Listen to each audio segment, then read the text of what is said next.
Sa isang maalinsangang gabi sa Chicago noong 1966, dalawang Pinay nurse ang kakatapos lang magsulat ng mga letters para sa kanilang pamilya sa Pilipinas. Pagkatapos mag-lock ng front door ng townhouse na kanilang tinutuluyan ay umakyat na sila sa second floor. Pumasok sa kanilang kwarto at nilock ang pintuan nito. Matapos patayin ang ilaw at humiga sa kanya-kanyang kama ay nakatulog agad ang mga ito. Maya-maya ay magigising ang isa mula sa katok sa kanilang pinto. Kaya dahan-dahan siyang bumangon at kalmadong inikot ang doorknob. Makalipas ang 5 oras, magigising ang buong street malapit sa townhouse sa isang mahabang sigaw at hagulgol na humihingi ng saklolo. Bago tayo magsimula, gusto ko muna sabihin na I meant no disrespect sa subject at sa kanyang pamilya, gayon din sa mga biktima ng case na ito at sa kanilang mga kaanak. Lahat po ng ikukwento ko ay impormasyon lamang na nakalap ko sa iba't ibang sources sa internet. Kung trip nyo ang kwentong krimen, kababalaghan o kahit anong kakaiba, please subscribe at pakilike para i-recommend ni YouTube sa iba't ibang viewers ang ating mga videos. So simulan na natin. Ipinanganak noong 1943 sa Barangay Durungao sa Bawan, Batangas, si Corazon Amurao. Isa siya sa 8 magkakapatid na pinalaki ng strikto at relihiyosong mga magulang. Noong panahon ni Corazon, sa barangay nila ay may ilang gawaan ng mga balisong. At karamihan sa mga kalalakihan ay may dala-dala nito. Kaya panahon pa lang talaga ng mga lolo at lola natin hindi ka na pwedeng basta-basta mag-anga sa Batangas. Anyway, likas ang katalinuhan ni Corazon. In fact, nung grade 1 pa lang siya, nakakasabay na siya sa subject na English. Kaya naipagmamalaki na siya ng kanyang mga magulang dahil dito. At habang tumatanda, alam niya na kung ano yung karir na tatahakin niya. Kaya nakapagtapos siya ng kursong nursing sa Far Eastern University sa Maynila. At nakapagtrabaho siya dito ng 2 taon bilang nurse. Noong 1961, merong programa ang Pilipinas at USA na tinatawag na EVP o Exchange Visitor Program, kung saan kukuha ang Amerika ng mga manggagawa o empleyado mula sa Pilipinas. Ito'y para magkaroon ng sharing ng professional knowledge o skills ang dalawang bansa. Kasama na rin dito yung pag-immerse sa banyagang kultura. So sa madaling salita, sila yung mga pioneer OFWs natin. At dahil mataas ang demand ng mga nurse sa Amerika noong panahong yon, nagbukas sila ng application para sa mga nurse na gusto magtrabaho sa kanilang bansa at kukuha sila sa Pilipinas ng 2,000 applicants. Kaya nung nabalitaan ni Corazon ang tungkol dito, inasikaso niya kaagad ang mga required na papeles at nagbakasakali mag-apply. Magandang opportunity to para sa kanya dahil bukod sa makakatikim siya ng American Dream na binebenta sa bansa decades ago, sasahuran ang mga nurse ng $350 buwan-buwan. So kung i-adjust mo yung value ng $350 noong 1960s sa panahon ngayon, mahigit kumulang $3,200 na yan. So mga nasa 180,000 pesos ngayon. Sa kanyang pag-a-apply ay nakilala din ni Corazon ang isa pang nurse na magpapasa din ng application na si Merlita Gorgulio. Nakapag-usap sila dahil nagtatanong-tanong si Merlita sa kanya about sa proseso at dito sila nagkakilala. At sa paghihintay nila sa pila, nakapagkwentuhan ang dalawa. At dahil madalas sila nagkikita sa processing ng mga papeles nila, dito sila naging close. Lumaki si Merlita sa isang maliit na bayan sa Mindoro at panganay siya sa 9 na magkakapatid. Bata pa lang ay marunong na siya sa responsibilidad na mag-alaga dahil tumutulong na siya madalas na mag-alaga ng mga maliliit niyang kapatid. Dahil matyaga at masipag mag-aral, nakapasa siya sa nursing program ng Arellano University kung saan siya graduate. May pagkamahiyain to si Merlita pero masipag at walang reklamo sa trabaho. At nang magkaroon ng pagkakataon na makapag-apply bilang nurse sa USA na may pangakong malaking sahod, hindi nag-atubiling magpasa ng application si Merlita. At fast forward noong 1966 ay natupad na ang pangarap ni Corazon at Merlita na matanggap sa USA bilang mga nurse. Na-assign sila sa isang ospital sa Chicago na tinatawag na South Chicago Community Hospital. Matapos magpaalam sa kanilang mga mahal sa buhay, habang buhat ang kanilang malaking bagahe na lalong nagmukhang malaki dahil sa maliit nilang height na higit kumulang 5 feet ang taas. Kitang-kita ang ngiti sa mukha ni Corazon at Merlita dahil sa excitement ng panibagong chapter ng kanilang buhay. Nakarating sila sa Chicago noong May 1 at paglabas nila sa O'Hare Airport ay pinatikim agad sila ng malamig na klima ng lugar. Mula sa airport ay may sumundo sa kanilang shuttle na nagdala sa kanila sa tutuluyan nilang townhouse. Dahil sa dami ng nurse at student nurses na nagjo-duty sa South Chicago Community Hospital, nagrenta ang ospital ng mga additional na tirahan para sa mga ito. So 3 unit ng tigda 2 palapag na townhouse ang nirentahan para sa mga nurse. May sariling maliit na kwarto sina Corazon at Merlita sa second floor ng townhouse. At bawat kwarto ay may bunk bed o double deck. So inoccupy ni Merlita yung sa baba at si Corazon naman sa taas. Makalipas ang isang linggo ay dumating naman ang isa pang Pilipina na nurse na mas matanda lang ng 1 taon ng edad kina Corazon at Merlita.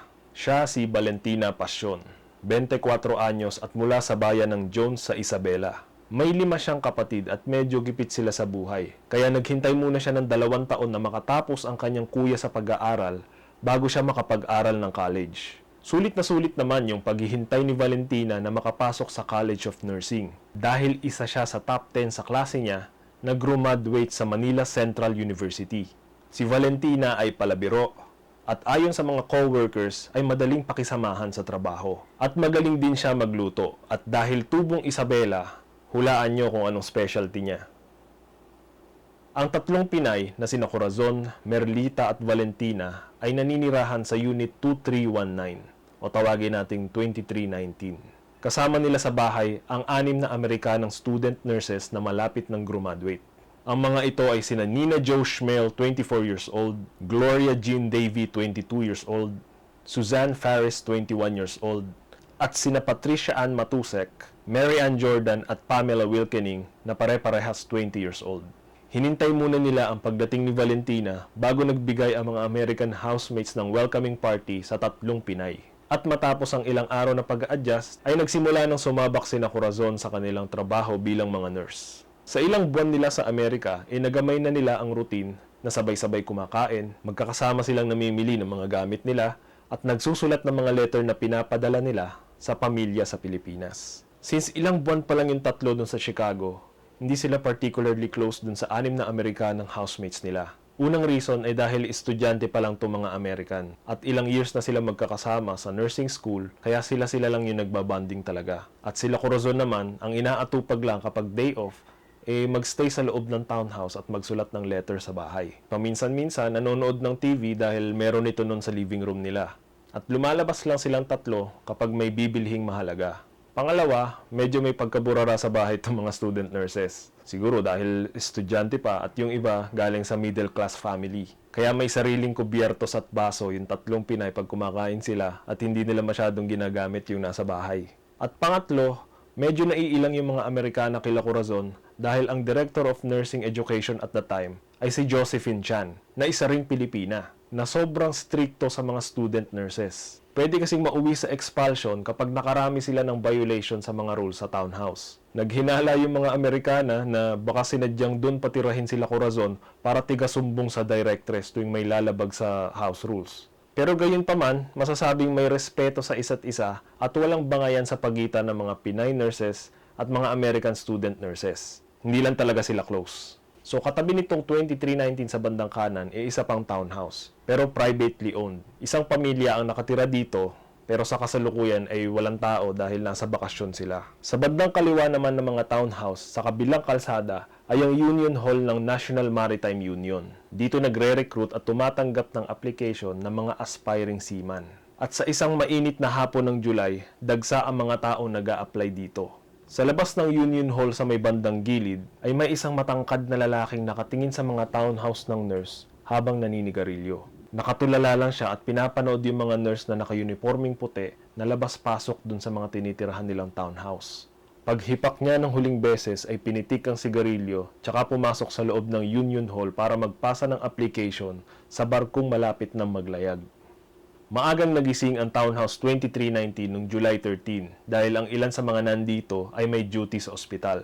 So matapos maligo ni Corazon at Merlita, kinausap nila si Valentina na day off nung araw na yon at nag-request sila na, "Ate, luto ka ng pansit mamaya, yun ang hapunan natin." So after duty ni Corazon at Merlita, pagbalik nila sa townhouse, naaamoy na kaagad nila yung nilulutong pansit ni Valentina. Ito ang isa sa mga bagay na nakakapag-remind sa kanila ng Pilipinas. Mga 4:30 ng hapon ay sabay-sabay nag-dinner ang 3 Pilipina. Yung mga Amerikanang kasama nila sa bahay ay madalas sa labas kumakain or minsan nag-uuwi lang ng take-out. Pagpatak ng alas 8 ng gabi, matapos maglaban ni Corazon ng mga uniforme niya sa CR sa taas, dinala niya ang mga ito sa basement ng townhouse para doon isampay. Dito niya nakita si Merlita sa may sala pagdaan niya na nagsusulat ng liham sa may side desk. At dahil dito, Naalala na naman ni Corazon ang pamilya niya sa Batangas na sobrang namimiss na niya. Kaya kumuha din siya ng papel at panulat at sinamahan si Merlita na magsulat. Pagkalipas ng 2 oras, so pasado 10:00 na ng gabi ito, after magsulat ng magkaibigan, nag-decide na silang pumanik sa kwarto para magpahinga. So nauna nang umakyat si Merlita dahil si Corazon nag-lock pa ng front door. So pagkalak ng pinto, naglakad na siya papunta sa may hagdan at umakyat sa taas. At pagdating niya sa taas, habang nakatayo siya sa may hagdan, natatanaw niya yung loob ng kwarto nila Valentina.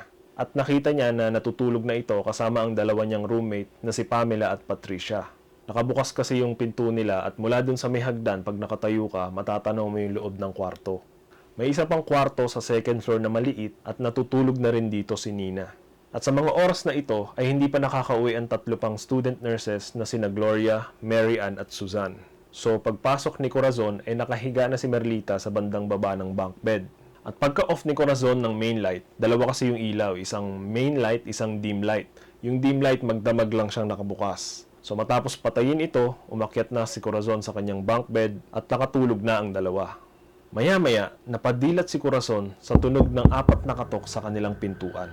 Normal na katok lang to, kaya iniisip niya na baka yung isang housemate lang na late na nakauwi yung kumakatok. At baka sasabihan lang siya na kung pwede magpagising kinabukasan ng maaga. Hindi pa siya gumagalaw sa pagkakahiga. Pinapakiramdaman niya kung magigising si Merlita, pero hindi ito nagising. Kaya dahan-dahan siyang bumangon at bumaba mula sa taas ng bunk bed. Napatingin siya doon sa nakapatong na orasan na naiilawan ng dim light at nakita niyang 11:00 na ng gabi. Dahan-dahan niyang binuksan yung pinto nang biglang may tumulak dito ng malakas. Napaatras si Corazon at pagtingin niya kung sino yung nasa may pintuan, magkahalong confusion at takot ang naramdaman niya. May lalaking nakasuot ng itim na jacket, itim na pants at sapatos. May hawak itong baril at nakatutok ito kay Corazon. Nang magising si Merlita ay nagsalita at nagtanong yung lalaki na kung ilan at nasaan ang iba pa nilang kasama sa loob ng bahay. Hindi makasalita yung dalawa dahil sa takot at habang tinitignan ni Corazon yung lalaki, nakatingala siyang ganyan kasi matangkad yung lalaki. Ang tansya niya ay 6-footer.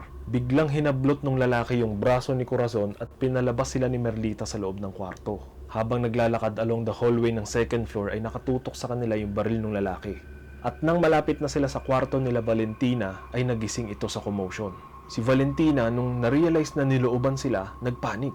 Habang busy yung lalaki na patayuin sina Pamela at Patricia, hinila ni Valentina sina Corazon at Merlita papasok sa isang malaking dresser sa may gilid ng kwarto. Pagkasarado ng dresser ay nilak agad nila yung pinto at hinawakan ito ng mahigpit. Pero maya-maya ay kalmado silang kinatok ng isa sa mga student nurses at pinapalabas sila at sinabing he's not gonna harm you. So binuksan nila yung dresser at isa-isang lumabas dito.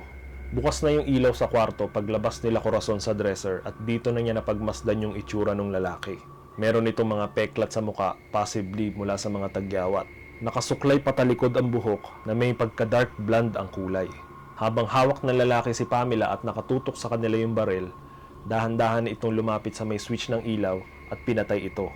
So ang tanging liwanag lang dun sa kwarto ay yung ilaw na nanggagaling sa labas. So maya-maya inutusan sila ng lalaki na humilera at umupo dun sa sahig. Nakasandal lang sa may bunk bed yung lalaki habang nakatayo at nakatitig ito kay Corazon habang nakatutok sa kanila yung baril. At sa puntong ito ay takot na yung 3 Pilipina. Nararamdaman ni Corazon yung panginginig ng kamay ni Merlita habang hawak niya ito. Hindi nila alam kung anong pakay ng lalaki until may bumasag sa katahimikan at may nagtanong na what do you want? At pinaliwanag naman ng lalaki sa kalmado at malumanay nitong boses na kailangan lang niya ng pera para makaalis sa Chicago papuntang New Orleans. Sa pag-uusap back and forth ng lalaki at ng mga American student nurses ay unti-unting nawawala ang tensyon sa mga ito. Pero hindi sa 3 Pinay. Natatakot pa rin sila at gusto na nilang bigyan kaagad ng pera yung lalaki para umalis na ito. Tahimik lang at masama pa rin ang tingin ni Corazon doon sa lalaki kahit nakikipagbiruan na ito doon sa housemates niya. Do medyo nabawasan na yung takot nila na magsimula ng mangolekta ng pera yung lalaki. So ang nakuhanan lang ng pera so far ay yung mga taga doon sa kwarto kung nasaan sila. Dahil hindi magri-risk yung lalaki na pabalikin sila Corazon sa kanilang kwarto.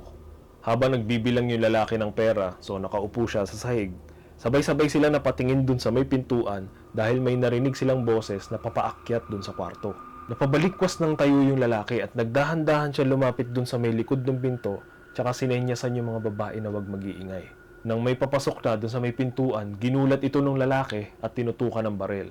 Kakagaling lang ni Gloria sa kanyang date sa kanyang boyfriend at inutusan ito ng lalaki na umupo kasama yung anim. Paulit-ulit ang assurance ng lalaki sa 7 mga nakaupo sa harapan niya na hindi niya sasaktan ang mga ito. Kalmado lang siya at nakuha pa nga niya magsindi ng sigarilyo habang nakikipagkwentuhan sa mga Amerikanong student nurses. Habang si Corazon, masama pa rin ang tingin sa lalaki. Tinitignan niya yung mata ng lalaki at pamilyar si Corazon sa ganong klaseng tingin. Sa ilang taon niya sa Batangas, alam niya ang tingin ng taong gagawa ng masama.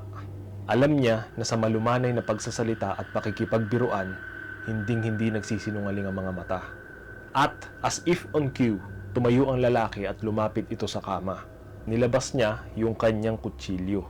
Dito palang napansin ng lahat na meron siyang kutsilyong nakatago sa kanyang tagiliran. Kumuha ng bedsheet yung lalaki at hiniwa ito sa maraming strips. At ginamit niya ito para igapo sa mga kamay at paa ng mga babae. Dito na nagsimulang bumalik ang takot ng lahat. Mabilis at efficient ang kilos ng lalaki sa paggapos niya dun sa mga student nurses. At nang si Corazon na at si Merlita ang igagapos, biglang may nag-doorbell sa baba. Bahagyang nagkatinginan si Corazon tsaka yung lalaki at sinenyasan niya itong tumayo kasama si Merlita. Dahan-dahan bumaba yung tatlo dun sa hagdan at habang nakatutok kila Corazon yung baril ay inutusan siya na i-check sa pinto kung sino yung nag-doorbell. Dahil may 2 pintuan sa bahay, isa sa front door at isa sa may bandang likuran, meron din tig-1 doorbell ito at walang idea yung lalaki dito. Alam ng lahat ng taga 2319 ang tunog ng doorbell na nanggagaling sa harap kumpara sa likod. At sigurado si Corazon na ang tumunog na doorbell ay yung galing sa likod. Kaya knowing na baka may madamay pa pag pinagbuksan niya yung nag-doorbell, sinadya niyang pumunta papunta sa front door instead. At tama si Corazon dahil pagbukas niya ng pinto ay walang tao sa labas, potentially saving the life ng kung sino man yung nag-doorbell sa back door. Nang sabihin niya sa lalaki na walang tao dun sa labas, pinabalik na sila ni Merlita sa 2nd floor. Matapos nito, pinagpatuloy na yung pagtali sa kanilang dalawa. Nang nakagapos na ang lahat, ay pabalik-balik yung lalaki dun sa bintana sa kwarto at sumisilip siya sa bandang ibaba. At maya-maya ay bigla nitong tinanggal sa pagkakagapos si Pamela, tinutukan ito ng baril sa likod at dinala ang student nurse sa kabilang kwarto. Paglabas ng lalaki at ni Pamela dun sa kwarto ay kinausap ni Corazon yung mga housemates niya. Sabi niya, we have to try to get out of this and take that guy out. Gusto na niyang mag-risk at manlaban kaysa naman wala silang kalaban-laban na nakagapos lang sila. Pero dahil walang nabuong bonding sa pagitan ng mga Pinay at ng mga student nurses na Amerikana, hindi man lang kinonsider ang suggestion ni Corazon. Sa kanilang pag-uusap, nagulat sila dun sa kalabog at commotion na nanggagaling dun sa may labas ng pinto. Medyo nakaawang kasi yung pinto kaya rinig na rinig nila. Nagtagal yung kalabugan ng ilang minuto at biglang tumahimik.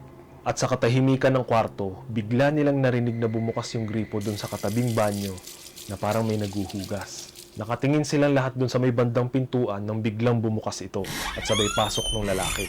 Naglakad siya papunta kay Nina, tinanggal ang tali nito sa paa at siya naman ang sinama papunta sa kabilang kwarto. Mga ilang minuto ang nakalipas nang may marinig sila Corazon mula kay Nina na immediately alam na nila nanganganib na ang buhay nilang lahat. So nagtry si Corazon na kumawala dun sa pagkakatali niya pero nagiinit at nagmamanhid na yung kamay niya sa sobrang higpit ng pagkakatali. Unti-unti na nagpapanik, kanya-kanya silang sumubok gumalaw at nagtry humanap ng pwede mapagtaguan dun sa kwarto. Anything at this point, pero dahil nakatali ng mahigpit ang mga kamay at paa, paunti-unting movement lang ang nagagawa ng mga babae. Hindi nakagalaw para makapagtago ang bawat isa except kay Corazon, na nakatihaya sa sahig malapit sa isang kama. Pinilit niyang tumagilid at dumapa, at nang makadapa ay nag-side to side siya para unti-unti siyang makausod dun sa ilalim ng kama. Sa pagtatago niya sa ilalim ng kama ay nasaksihan ni Corazon kung paano hilahin isa-isa ng lalaki palabas ng kwarto sila Valentina at Merlita pati yung mga housemates nilang Amerikana. At kada babalik yung lalaki doon sa loob ng kwarto ay maririnig muna ni Corazon yung tunog ng gripo doon sa banyo. Sa Townhouse 2315 kung saan gising pa yung mga student nurses at nagre-review para sa kanilang exam, wala silang kamuwang-muwang na may karumal-dumal na nangyayari sa 2319. Pagkatapos manigarilyo sa labas ng building, pumasok na sa loob ng Union Hall ang lalaking may sukbit na malaking bag sa balikat para sa kanyang application bilang seaman. Sa kanyang application form, mababasa ang pangalang Richard Benjamin Speck. Tulad din ni Corazon Amurao, isa si Speck sa 8 magkakapatid sa relihiyosong nanay. Pero hindi katulad ni Corazon, lumaki si Speck sa pang-aabuso ng kanyang stepfather. At maaga siyang na-expose sa mga masasamang bisyo at petty crimes. Sa araw na to ay meron ng malapit sumabog kay Speck. Halo-halo ng emosyon ang nararamdaman niya. Disappointment, galit, at matinding kalungkutan.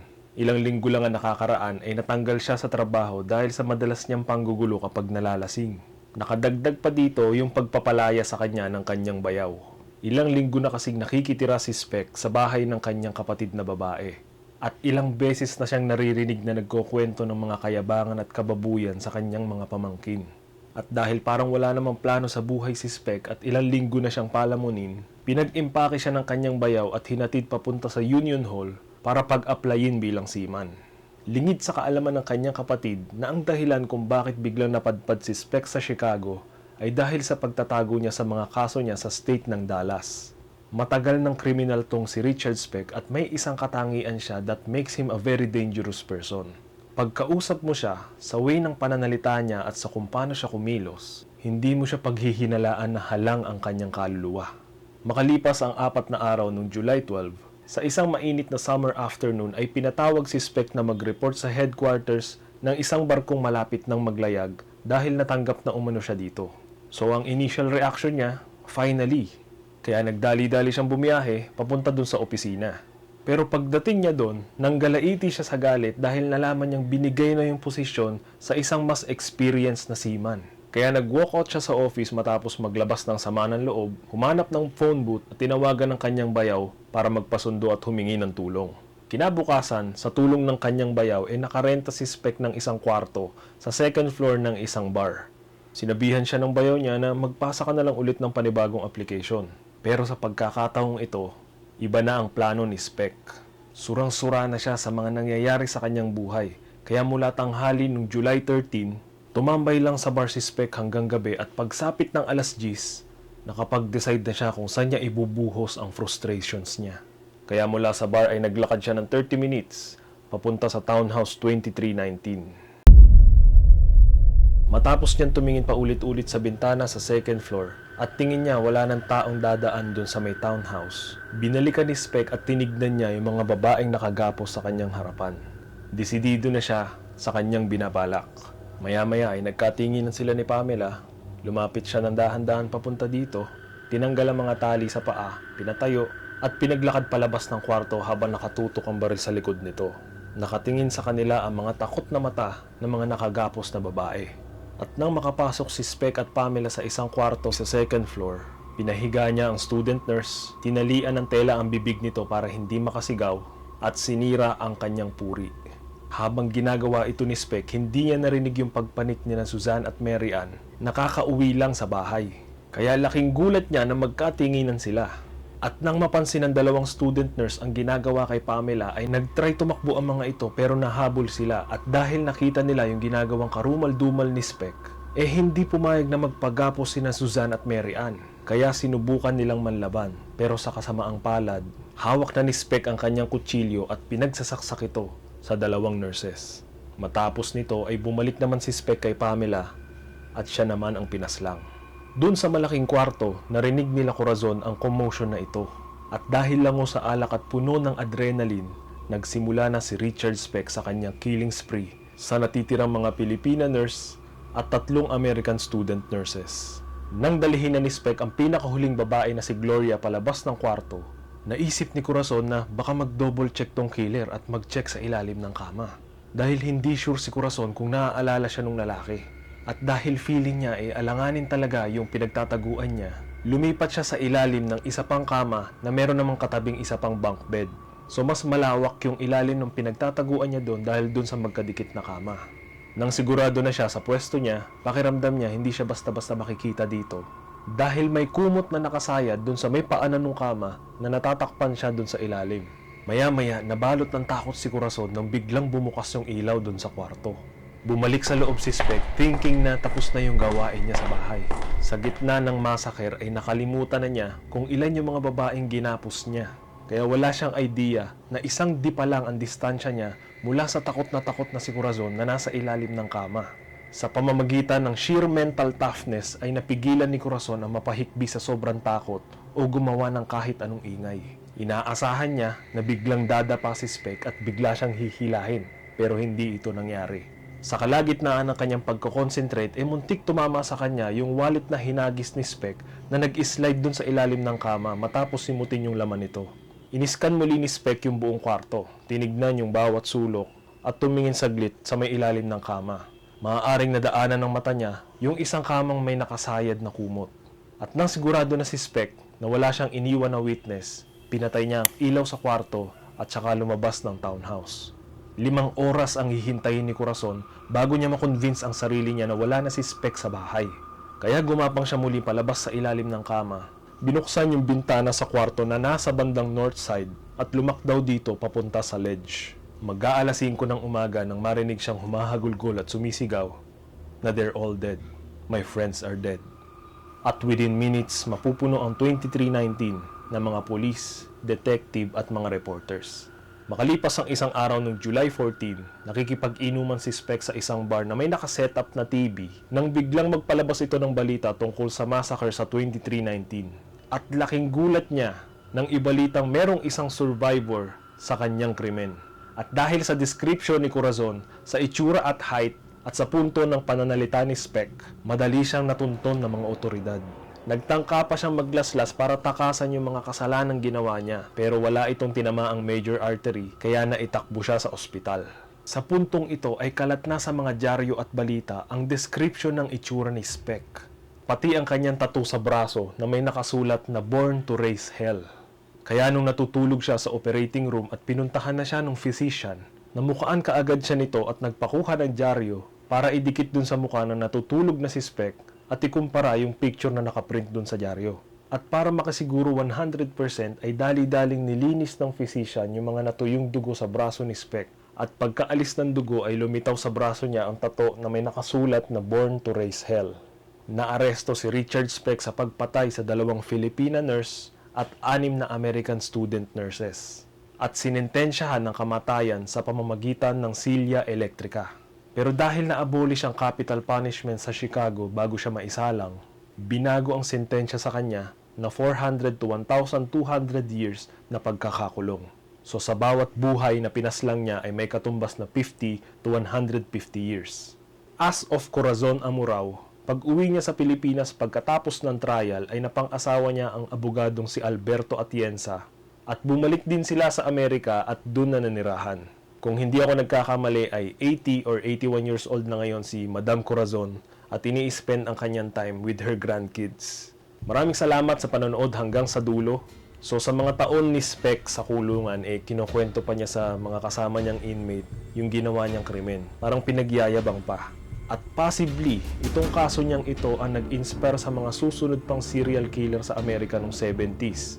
Tulad nila Dahmer, nila Bundy o Gacy. So sa tingin nyo, paano mo paparusahan yung kriminal na hindi takot mamatay at walang remorse kahit ikulong? Please comment below at stay tuned sa ating mga susunod na videos.